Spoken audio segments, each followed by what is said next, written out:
ಚನ್ನಪಟ್ಟಣ ಶಿಗ್ಗಾವಿ ಸಂಡೂರಿನಲ್ಲಿ ಮತದಾನ ಬಿರುಸಿನಿಂದ ಸಾಗಿದೆ. ಕೆಲವೇ ಕ್ಷಣಗಳಲ್ಲಿ ಮುಕ್ತಾಯವೂ ಆಗಲಿದೆ. ಹೀಗಾಗಿ ಮತದಾರರು ಕೆಲಸ ಕಾರ್ಯಗಳನ್ನು ಮುಗಿಸಿಕೊಂಡು ಮತಕೇಂದ್ರಕ್ಕೆ ಆಗಮಿಸಿ ವೋಟಿಂಗ್ ಮಾಡುತ್ತಿದ್ದಾರೆ.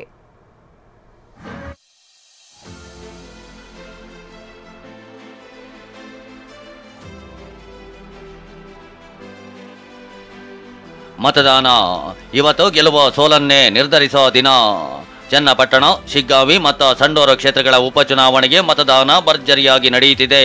ಚನ್ನಪಟ್ಟಣದಲ್ಲಿ ಸಿಪಿವೈ ಬ್ರದರ್ಸ್ ಹಕ್ಕು ಚಲಾಯಿಸಿದ್ರೆ ನಿಖಿಲ್ ಆಂಜನೇಯನ ಮೊರೆ ಹೋಗಿದ್ರು. ಶಿಗ್ಗಾವಿಯಲ್ಲಿ ಅಪ್ಪ ಮಗ, ಸಂಡೂರಿನಲ್ಲಿ ತುಕಾರಾಂ ಕುಟುಂಬ ವೋಟಿಂಗ್ ಮಾಡ್ತವು.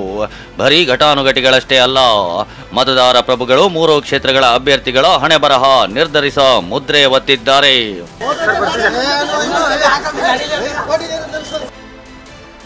ಬಾಂಬೆ ನಾಡಿನಲ್ಲಿ ಪತ್ನಿ ಜೊತೆ ಬಂದ ಕಾಂಗ್ರೆಸ್ ಸೈನಿಕ. ಮೂರು ಕ್ಷೇತ್ರದಲ್ಲಿ ಶಿಗ್ಗಾವಿ, ಸಂಡೂರು ಒಂದು ತೂಕವಾದ್ರೆ ಚನ್ನಪಟ್ಟಣವೇ ಮತ್ತೊಂದು ತೂಕ. ಎನ್ಡಿಎ ಅಭ್ಯರ್ಥಿ ನಿಖಿಲ್ ಕುಮಾರಸ್ವಾಮಿ, ಕಾಂಗ್ರೆಸ್ ಕ್ಯಾಂಡಿಡೇಟ್ ಯೋಗೇಶ್ವರ್ ಮಧ್ಯೆ ಜಿದ್ದಾಜಿದ್ದಿನ ಸ್ಪರ್ಧೆ ಏರ್ಪಟ್ಟಿದೆ. ಸತತ 2 ಎಲೆಕ್ಷನ್ ಸೋತ ಇಬ್ರು ಗೆಲ್ಲಲೇಬೇಕಾದ ಒತ್ತಡದಲ್ಲಿದ್ದಾರೆ. ಈ ಹೈ ವೋಲ್ಟೇಜ್ ಕ್ಷೇತ್ರಗಳ 276 ಮತಗಟ್ಟೆಗಳಲ್ಲೂ ಬೆಳಗ್ಗಿನಿಂದ ಬಿರುಸಿನ ಮತದಾನವೇ ನಡೆಯುತ್ತಿದೆ. ಸ್ವಗ್ರಾಮ ಚಕ್ಕರೆಯಲ್ಲಿ ಮೊದಲು ಸಿಪಿಐ ಸೋದರ ಸಿಪಿ ರಾಜೇಶ್ ಮತ ಚಲಾಯಿಸಿದ್ರು. ಬಳಿಕ ಸಿಪಿ ಯೋಗೇಶ್ವರ್ ತಮ್ಮ ಪತ್ನಿ ಶೀಲಾ ಜೊತೆ ಬಂದು ವೋಟಿಂಗ್ ಮಾಡಿದ್ರು.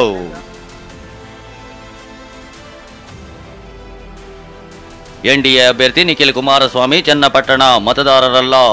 ಹೀಗಾಗಿ ಬೆಳಗ್ಗೆ ಕೆಂಗಲ್ ಗ್ರಾಮದ ಶ್ರೀ ಆಂಜನೇಯನ ದೇಗುಲಕ್ಕೆ ಭೇಟಿ ನೀಡಿ ಪೂಜೆ ಸಲ್ಲಿಸಿದ್ರು. ಬಳಿಕ ಕಾರ್ಯಕರ್ತನ ಮನೆಯಲ್ಲಿ ಹೋಳಿಗೆ ಸೌದ್ರು. ನನ್ನ JDS ದಿಂದ ನಿಂತಿರ್ತಕ್ಕಂಥವರು ಕೂಡ ಇದೇ ಜಿಲ್ಲೆಯ ಮುಖ್ಯಮಂತ್ರಿಯಾಗಿದ್ದವ್ರ ಮಗ. ಅವ್ರ ತೆರವಾದಂಥ ಕ್ಷೇತ್ರ ಭಾಳ ಚರ್ಚೆ ಇದೆ, ನೋಡಬೇಕು ಏನೇನಾಗುತ್ತೆ ಅಂತ. ನನಗೆ ಒಂದು ಆತ್ಮಸ್ಥೈರ್ಯ, ಆತ್ಮವಿಶ್ವಾಸ, ಅದು ಗ್ರಾಮಸ್ಥರು ಮೂಡಿಸಿರ್ತಕ್ಕಂಥದ್ದು. ಖಂಡಿತವಾಗ್ಲೂ ಈ ಬಾರಿ ನನಗೊಂದು ಅವಕಾಶ ಸಿಗುತ್ತೆ ಅಂತ ಕೆಂಗಲ್ ಹನುಮಂತಯ್ಯನ ದೇವಾಲಯದ ಆಚೆ ನಿಂತು ಆ ಒಂದು ಹನುಮಂತಯ್ಯನ ನಾನು ಒಂದು ಭಕ್ತನಾಗಿ ಇವತ್ತು ಅನ್ಕೊಂಡಿದ್ದೇನೆ. ಜನ ನನಗೊಂದು ಆಶೀರ್ವಾದ ಮಾಡ್ತಾರೆ ಅಂತ ಆತ್ಮವಿಶ್ವಾಸದಲ್ಲಿದ್ದೇನೆ. Thank you. ಅಪ್ಪನೇ ಸ್ಪರ್ಧಿಸಿದ್ರು ನಿಶಾ ಯೋಗೇಶ್ವರ್ ಚಕ್ಕೆರೆಗೆ ಮತದಾನ ಮಾಡಲು ಬರಲೇ ಇಲ್ಲ. ಕಾರಣಾಂತರಗಳಿಂದ ತಮಗೆ ಬರಲಾಗ್ತಿಲ್ಲ ಅಂತ ಹೇಳಿಕೊಂಡಿರೋ ಅವರು ತಮ್ಮ ಸೋಷಿಯಲ್ ಮೀಡಿಯಾ ಅಕೌಂಟ್ಗಳು ಹ್ಯಾಕ್ ಆಗಿವೆ ಅಂತ ಆರೋಪಿಸಿದ್ದಾರೆ. ಅಂತ ಅದನ್ನು ಯಾರು ನೋಡಕ್ಕಾಗ್ತಾ ಇಲ್ಲ ಅಂತ, ಅದು ಡಿಸೇಬಲ್ ಆಗೋಗಿದೆ ಅಂತ ನನಗೆ ವಿಷಯ ರಾತ್ರಿ ಗೊತ್ತಾಯಿತು. ನಾನು ಚೆಕ್ ಮಾಡಿದಾಗ ನನಗೆ ಗೊತ್ತಾಯ್ತು ನನ್ನ ಅಕೌಂಟ್ ಹ್ಯಾಕ್ ಆಗಿದೆ ಅಂತ. ಮತಗಟ್ಟೆ ಸಂಖ್ಯೆ 62 ಮತ್ತು 63ರ ಬಳಿ ಕಾಂಗ್ರೆಸ್ JDS ಕಾರ್ಯಕರ್ತರ ಮಧ್ಯೆ ಗಲಾಟೆ ನಡೆಯಿತು. ಕೈ ಮಿಲಾಯಿಸೋ ಹಂತಕ್ಕೂ ಹೋಯ್ತು. CISF ಯೋಧರು ಪರಿಸ್ಥಿತಿ ತಿಳಿಗೊಳಿಸಿದ್ರು.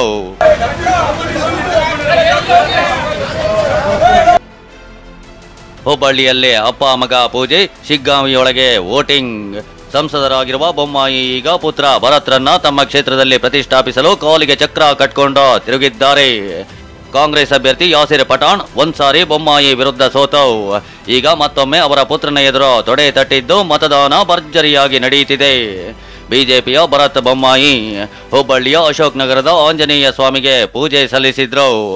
ಬಳಿಕ ಶಿಗ್ಗಾವಿಗೆ ತೆರಳಿ ಅಪ್ಪ ಮಗ ತಮ್ಮ ಹಕ್ಕು ಚಲಾಯಿಸಿದ್ರೆ ಯಾಸಿರ್ ಪಠಾಣ್ ಮತಗಟ್ಟೆ 104ರಲ್ಲಿ ಕುಟುಂಬ ಸಮೇತ ಮತದಾನ ಮಾಡಿದ್ರು. ಸರ್ಕಾರ ತನ್ನ ಕೆಲಸ ಮಾಡದೆ ನಿಲ್ಲಿಸ್ಬಿಟ್ಟಿದೆ. ವಿಧಾನಸಭಾ ಕೀಲಿ ಹಾಕಿಬಿಟ್ಟಿದ್ದಾರೆ.